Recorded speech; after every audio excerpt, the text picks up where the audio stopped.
We have spent so much time obsessed with the sharp end of the food chain. We analyze the crushing bite of the Tyrannosaurus rex and the terrifying claws of the Spinosaurus.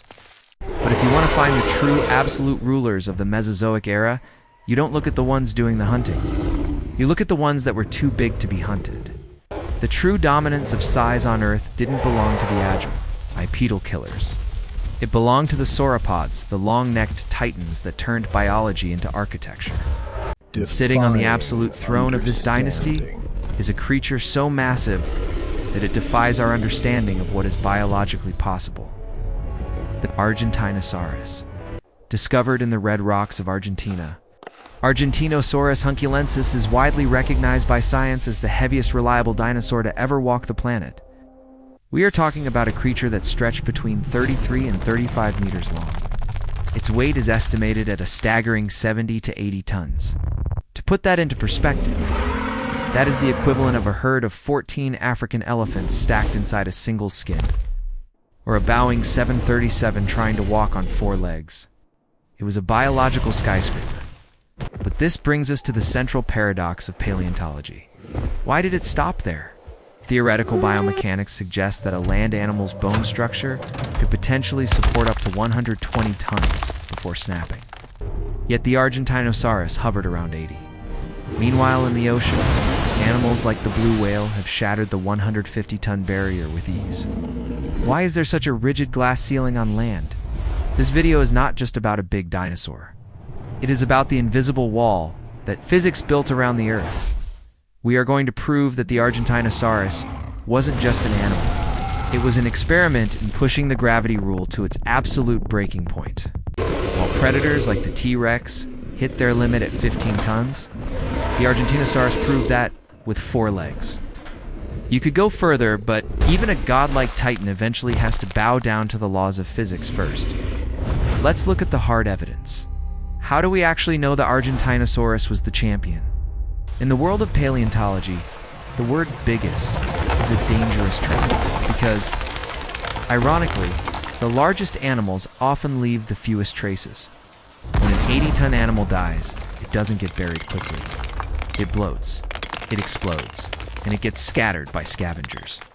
We do not have a complete skeleton of an Argentinosaurus. What we have are fragments of a titan. But these fragments are enough to rewrite the record books.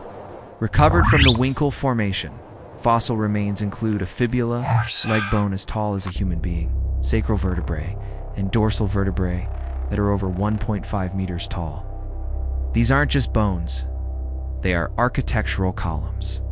By analyzing these specific weight-bearing structures, paleontologists have calculated the animal's mass with a high degree of confidence. The consensus places Argentinosaurus hunculensis firmly in the 70 to 80 ton range.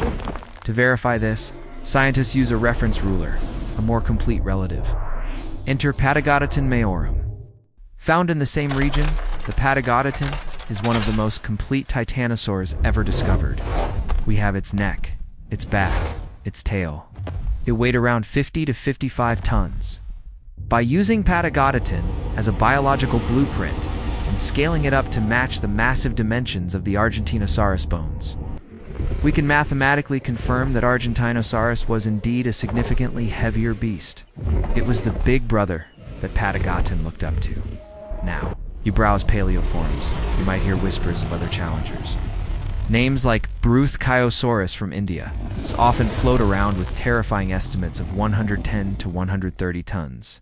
If true, this would shatter the Argentinosaurus's record. But here is the brutal truth of science. Extraordinary claims require extraordinary evidence. The fossils for Bruhathkayosaurus were described in the late 1980s, based on limb bones that were poorly preserved. Tragically, these fossils were never properly photographed or cast, and reports suggest they have since disintegrated or been lost to the elements. Without the physical bones to verify the density and structure, Bruhathkayosaurus remains a phantom, a myth that cannot be scientifically defended against the solid reality of the Argentinosaurus A-U-R-U-S. This evolutionary It is also tree crucial to define what we mean by relationships. biggest. We analyze traits Evolution like in the length and sauropod height family across the branches. wasn't just a race for weight. And finally, it was a race for we consider dimensions. the overall mass. Take the Supersaurus vivianae. This diplodocid was a master of length. Recent reevaluations suggest it could reach 39 or even 40 meters, making it likely the longest dinosaur to ever exist. Longer than the Argentinosaurus, but it was skinny. It was a suspension bridge made of bone, weighing far less than our heavyweight champion. Then look at Sauropodzetan. It evolved for height, standing 18 meters tall, to graze the canopy where no other life could reach. It was the tallest, but the Argentinosaurus chose a different strategy. It didn't just go long, and it didn't just go tall. It went wide. It maximized the sheer volume of the biological machine. It represents the absolute peak of terrestrial gigantism in terms of mass.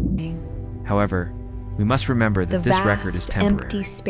Paleontology is a puzzle where we are missing 90% of the pieces. The Argentinosaurus is the king today, based on the current data. But its existence proves a terrifying possibility. If nature built an 80-ton walker once, could it have built a 100-ton one that we just haven't found yet? Or is 80 tons the red line where the laws of physics finally stepped in and said, stop? To answer that, we have to look at the mechanics of the legs that held this monster up, to understand why 80 tons is such a magical barrier, and why the Argentinosaurus stands alone at the peak. We have to look back at the failures. We have to look at the animals that tried to get big, but hit the invisible ceiling long before they reached the size of the Titan. Let's re-examine our old friend, Tyrannosaurus rex. In our previous analysis, we established that the T-Rex was trapped at a maximum theoretical limit of 15 tons. Why? Because it was a biped. It walked on two legs. When you balance a cathedral on two pillars, the stress is immense. The T-Rex had to balance its massive head with a heavy tail, acting like a biological seesaw.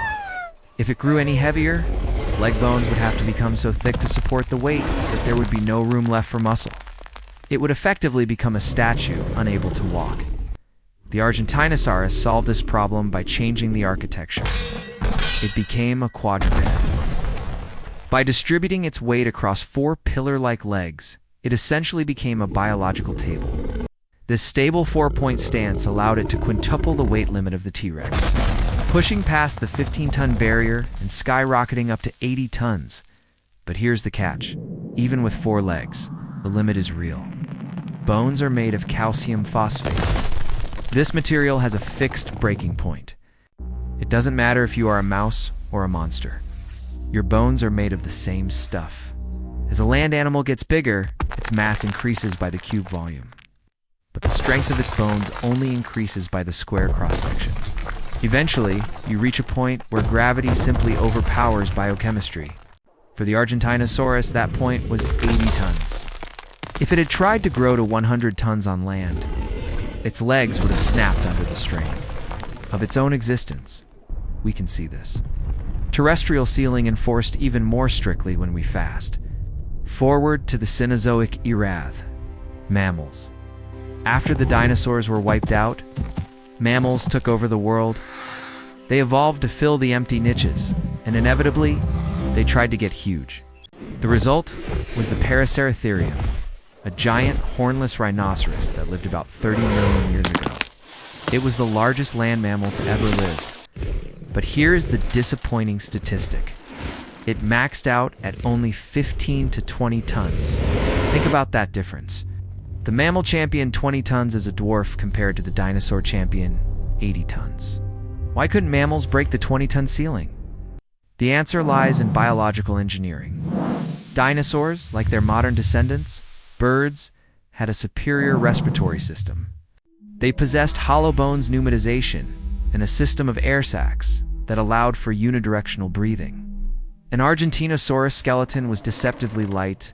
It was honeycombed with air, maintaining structural integrity while shedding tons of dead weight. This allowed them to grow to impossible sizes without collapsing. Mammals, on the other hand, have dense, heavy, marrow-filled bones and a tidal breathing system. A 50-ton mammal would not only collapse under its own heavy skeleton, but it would also likely overheat and suffocate. The Paraceratherium hit the mammalian limit at 20 tons. It could go no further. This proves that the ceiling isn't just about gravity. It's about your blueprint. Go back even further to the Paleozoic era, and the ceiling was even lower. The largest arthropod, the sea scorpion Geckolopterus, only reached 2.5 meters. Why? Because it relied on an exoskeleton. An external skeleton becomes impossibly heavy and restricts oxygen diffusion as size increases. To break the 2.5-meter barrier, life had to invent the internal skeleton endoskeleton. So, the history of life on Earth is a series of broken ceilings. The exoskeleton limit was broken by the endoskeleton. The bipedal limit was broken by the quadrupedal stance. The mammalian limit was surpassed by the Dinosaur respiratory system, but the Argentinosaurus represents the final boss.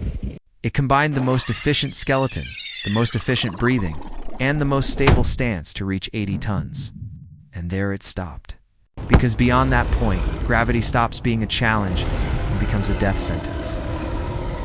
So, the Argentinosaurus hit the wall at 80 tons. Is that the absolute limit of life on Earth? Is biology fundamentally incapable of building anything bigger? The answer is no. To beat the high score, life didn't need better genes. It just needed to change the playing field. If gravity is the enemy, then water is the savior in the ocean. The rules of physics are rewritten by a force called buoyancy. On land, every pound of your body is a burden that your legs must lift. But in the water, the density of the fluid pushes back against gravity. Buoyancy acts as a ghost skeleton, supporting the animal's weight from every angle. This is the ultimate evolutionary cheat code. It allows animals to bypass the structural limits of bone and muscle that trap them. Argentinosaurus. We already saw a glimpse of this with the Spinosaurus. As we discussed in our previous investigation, this predator outgrew the T-Rex, reaching 16.7 meters precisely because it became semi-aquatic. It dipped its toes in the river and found that the water could carry the weight that its legs could not. It was a transitionary creature caught between two worlds, using the water to cheat the terrestrial size limit. But the true monsters are the ones who never came back to land. Take the Mosasaurus of the Cretaceous period. While the Argentinosaurus was struggling to hold itself up on the plains, the Mosasaurus was gliding through the oceans. With extreme estimates pushing 17.4 meters, this marine reptile was fully liberated from the ground. It didn't need pillar-like legs. It didn't need a fused sacrum. It could dedicate 100% of its biology to becoming a weapon. But the ultimate proof of the buoyancy advantage actually appeared after the dinosaurs died. Remember how we said land mammals peaked at 20 tons with the Paraceratherium? Well, the ocean had no such restriction in the Cenozoic era. At the same time mammals were struggling on land, the ocean produced the megalod. This super shark took the concept of gigantism and scaled it to nightmare proportions. Estimates suggest the megalodon could reach 20 meters in length and weigh anywhere from 50 to over 100 tons. Think about that statistic for a second. The Argentinosaurus, the absolute king of the land. The result of millions of years of specialized dinosaur evolution, topped out at 80 tons. The megalodon shark, made of cartilage, swam past that number to hit 100 tons. This confirms our thesis. The Argentinosaurus wasn't limited by its DNA. It was limited by the ground beneath its feet. On land, you fight gravity every second of your life. In the ocean, you float. The moment you remove the ground, the ceiling disappears. And the monsters get bigger. We have conquered the land with the tank-like build of the Argentinosaurus. And we have dominated the ocean with the floating leviathans. But to truly understand the absolute limits of biology, we must look up. If gravity is a nuisance for walkers, it is a tyrant for flyers. And yet, the Cretaceous period produced something that simply shouldn't exist. Meet the Quetzalcoatlus northropy, standing on the ground. Its Ozdarcha pterosaur was a surreal nightmare. It stood about 5.5 meters tall, eye to eye with a modern giraffe. Imagine an animal that could look into a second-story window without lifting its feet. But when it opened its wings, It blocked out the sun with a span of 10 to 11 meters, the size of a fighter jet. But here is the mind-bending statistic that defines the flight limit: a giraffe. With similar height dimensions, weighs roughly 1,000 to 1,200 kilograms. The Huincul. It weighed only 200 to 250 kilograms. How is that possible? How can an animal be as big as a giraffe, but weigh as little as a motorbike? To achieve flight at this scale, biology had to make a deal with the devil. The Huincul was a master of mass redistribution. Its body was an illusion of volume. Its bones were not just hollow. They were paper-thin tubes, some with walls less than 2 millimeters thick, reinforced by internal struts like a honeycomb. It possessed a system of air sacs that extended from its lungs into its wings and even its neck bones. If the Argentinosaurus was built like a tank to fight gravity, the Huincul was built like a kite to dodge it. It was essentially a living glider made of styrofoam and muscle, but being light wasn't enough. It still had to get off the ground. For decades, physicists argued that a 250 kilograms animal couldn't take off. Its legs would break. But recent biomechanical simulations have revealed the violence of their launch. They didn't flap like birds. They used a quadrupedal launch. They would crouch down and use their massive, muscular forelimbs there, wings to pole vault themselves into the air with explosive power. It was a singular, desperate leap against gravity, and recent discoveries have added another layer of complexity to these sky giants. We used to think of pterosaurs as leathery, reptilian monsters, but fossils of relatives like Tupandactylus and Parador, with a 4-meter wingspan, has revealed traces of Pycnophober's primitive feathers. This changes the picture completely. These weren't cold-blooded gliders. They were warm-blooded, active, and fuzzy. The presence of these structures suggests they needed insulation to maintain a high metabolism for flight. Or perhaps they used colorful crests for display. The arms race in the sky wasn't just about getting bigger. It was about getting smarter, more complex, and more efficient. However, the ceiling is solid. 250 kilograms appears to be the absolute edge of biological flight on Earth. Any heavier, the muscle mass required to launch would exceed the weight limit of the wings. It is a perfect zero-sum game. The Argentinosaurus could add another ton of muscle and just walk slower. The Huincul could not. If it added 1 kilogram too many, it would be grounded forever. So what have we learned from the kings of the past? The Argentinosaurus represents the absolute victory of terrestrial engineering. It pushed the vertebrate blueprint to 80 tons, the theoretical maximum of what bone and muscle can support against the pull of the Earth. It proved that life is ambitious, but physics is non-negotiable. It surpassed the bipedal T-Rex, which was trapped at 15 tons. But even with 4 pillar-like legs, the Argentinosaurus eventually hit the terrestrial ceiling. But there is a melancholy to these giants. Throughout this investigation, we have seen that size is a double-edged sword. The T-Rex, Spinosaurus, the Mosasaurus, and the Argentinosaurus. They all share one thing in common: they are gone. Gigantism is a higher-risk investment. It works beautifully when the world is stable. But when the asteroid hit 66 million years ago, the giants were the first to fall. They were too big to hide, too hungry too fast, and too specialized to change. The tiny ancestors of birds and mammals survived, not because they were stronger, but because they were humble enough to live in the shadows. What is that? However, the book is not closed. The story of paleontology is still being written. We need to secure this immediately. Just as modern technology allowed us to resurrect the Newtonsaurus from a hole in a rock, or redefine the Spinosaurus as a river monster, we are constantly finding new pages in Earth's history. The Argentinosaurus is the king of the land today. But is there a 100-ton ghost waiting in the deserts of Antarctica? Or perhaps deep in the badlands of Asia? We don't know. And that is why we keep digging. But the ultimate lesson remains. The Argentinosaurus was the limit of the land. If nature wants to build something bigger than that, it has to look to the stars or return to the sea.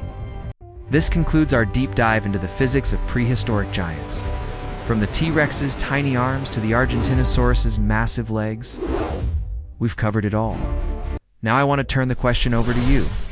Which Titan is your favorite? Are you Team T-Rex, Team Spinosaurus, or do you bow to the Argentinosaurus?